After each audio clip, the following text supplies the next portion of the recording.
What is going on, guys? Fittest Gaming with my review of Kill la Kill episode 8, and this episode was nothing but amazing. It's incredible how much progress can happen in the story in just one episode. So it starts off with Sasuke coming out there, and of course, she making her announcement about how she basically restarted her own system that she had created. So now these students are gonna have to battle for 7 days straight just to make it to the schoolyard on the seventh day, where there will be like a huge battle going on, and the winner will not only get a new standing, and their family could become rich, but they will also get a 3-star uniform.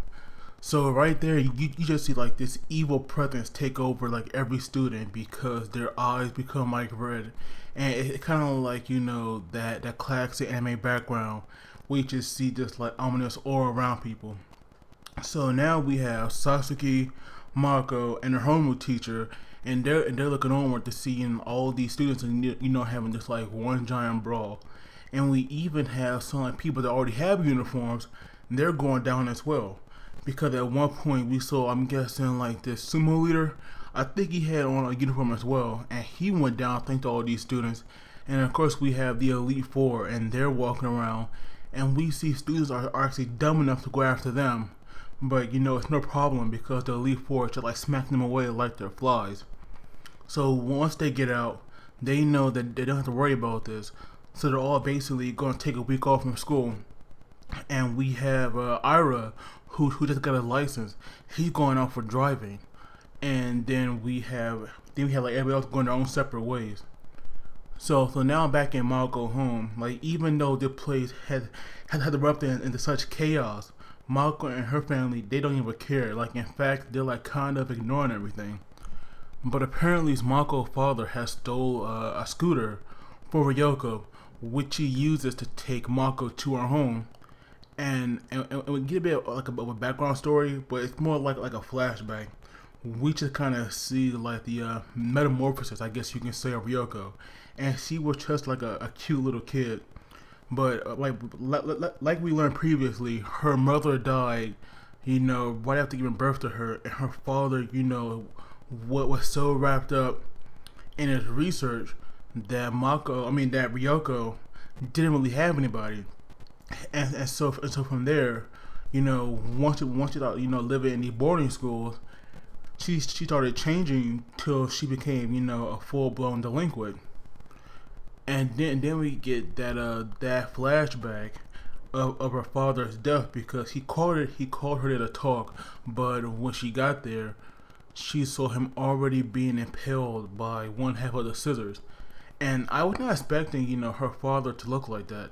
He looked way too old, but that right there is just to me. But then we see the person with the other half of the scissors, but sadly we don't see their face. And even though Ryoko chases that person, her father, told her not to go because he has so much more to tell her. But sadly, she does follow the murderer, and it's kind of like a good thing she did because if she would have stayed, then she would have been caught in that fire. So now with her father dead and Mako, knowing her story, they actually go back to the underground where she first got Sunketsu. But sadly, there was nothing there, so there was like no kind of hint or any clue that they could find.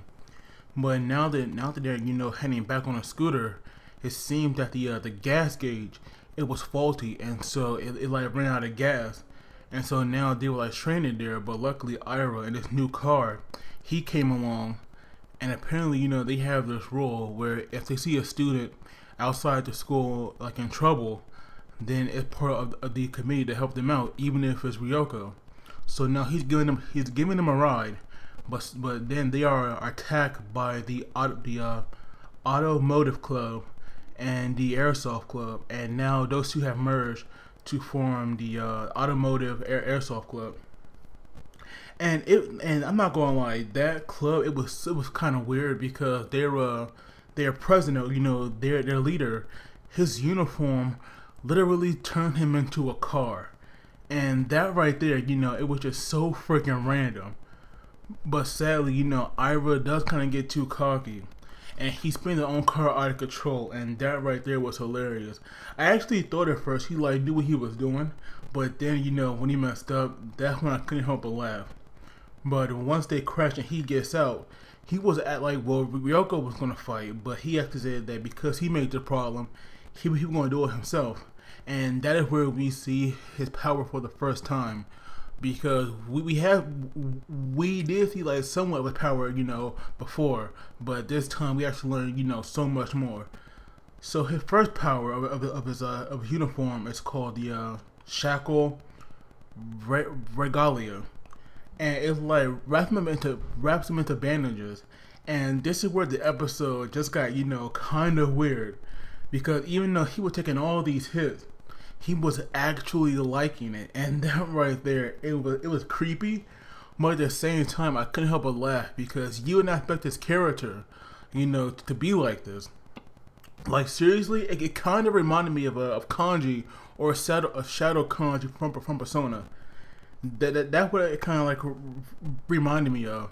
But then we got this flashback of when he first met Sasuke, and it was back in his old school, where he was the student council president, and apparently these two kids and their gang of friends, they were giving this poor nerdy boy a problem because he spilled milk on this girl, and apparently if he didn't kill himself, then the boy's father was actually going to fire his father, so he had to die.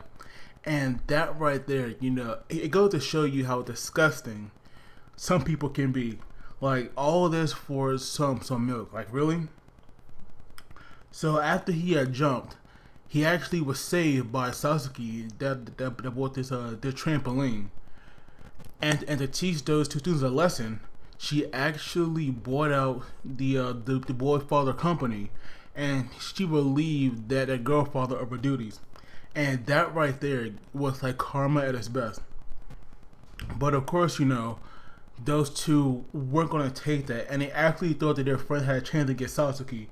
But of course, that right there is not the case, and she mopped the floor. Now, it was not even, a question of her being able to win or not. She crushed them.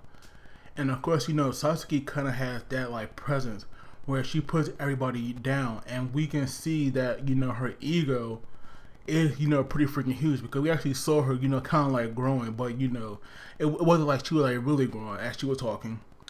But yeah, like Sasuke is definitely, not a person you want to mess with. I'm definitely curious about the past of the other two members of the Elite Four as well. And it was like, also I like Ira more with his longer hair. Like, to me, he looked like a lot cooler like that. But we learned that he's actually pretty old, where he is 20 years old. Like, after he graduated high school, he actually came back to school so he could be under Sasuke. And then we learned that not only does his uniform, basically, absorb all this damage for him, but he actually, has a second transformation called the Scourge Regalia, where it just like unleashes all these thorns and just, tear everything apart. And that right there was pretty cool. So not only can he like absorb all this damage, but he could also unleash it in one attack as well. And that right there definitely makes him like a powerhouse or a tank kind of character, and I like that. Even though his powers does make him a little weird, it was pretty cool to see that. So now the next day at school, it's finally time for like the final battle to begin, and we have Sasuke once again, using her powers at work, where she summons like all these pillars from the ground, and of course you have the Elite Four standing on them. But not only that, you also have some of these other students trying to climb to the last one, and then we have Ryoko, who gonna kind of be like left out if she didn't hurry up and get to it, because there's only one left, and of course nobody was actually going to knock off the Elite Four.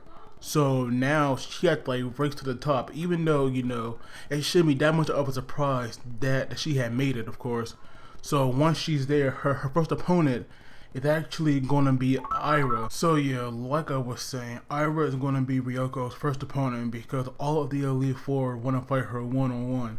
Because we all know that if Sanagayama had won against her, that he probably wouldn't have won again. Because even though Ryoko is our hero, it's not like she got some crazy power up where she can fight against him yet. But I do wonder how she's gonna fight against Ira, even though she like so hit uniform powers at work. So their fight next week definitely interesting, and I had a feeling that the episode was going to end at that point. So I'm definitely looking forward to the next one. But let me know what you guys think. Are you excited? Are you excited for their fight? Do you think Ryoko will win? Because you never know, she could actually lose this. Because it's possible. Because we all thought that she was gonna beat Sanagayama, and look what happened. He crushed her. So never think that the hero is always going to win, because this series definitely says otherwise.